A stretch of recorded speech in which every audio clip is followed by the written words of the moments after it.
से भातार जई है हो, ओने नैहर से यार आई है हो। एने ससुरा से भातार जई है हो, ओने नैहर से यार आई है हो।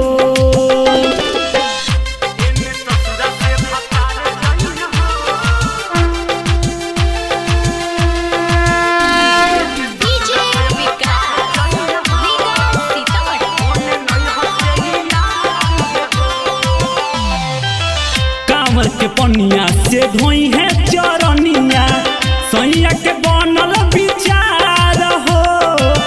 पावन पवित्र बा प्रेम के कहानिया, उहे निभई है यार हो।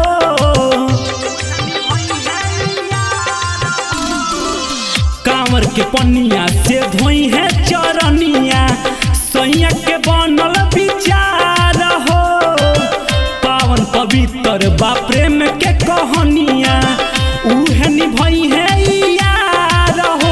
एगो बसेला नजर में, एगो दिल के भीतर में। एगो बसेला नजर में, एगो दिल के भीतर में। डर लागे दुनू जाना तकरार होई है हो।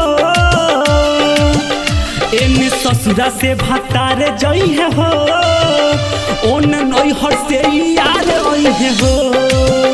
एने ससुरा से भातार जई है हो, ओने नैहर से यार आई है हो।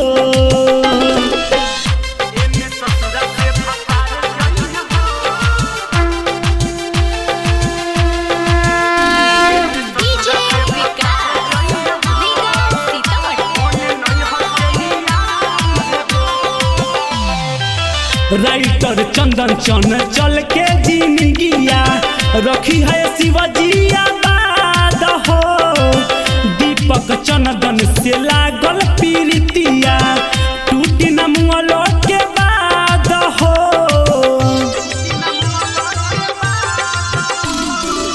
राइटर चंदन चन चल के जिंदगिया, रखी है शिवजिया बाद हो।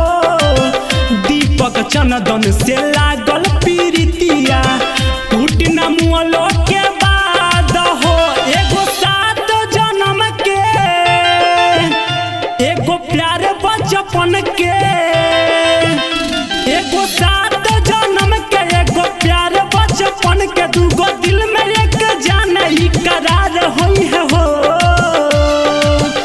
एने ससुरा से भातार जई है हो, ओने नैहर से यार आई है हो। एने ससुरा से भातार जई है हो, ओने नैहर से यार आई है हो।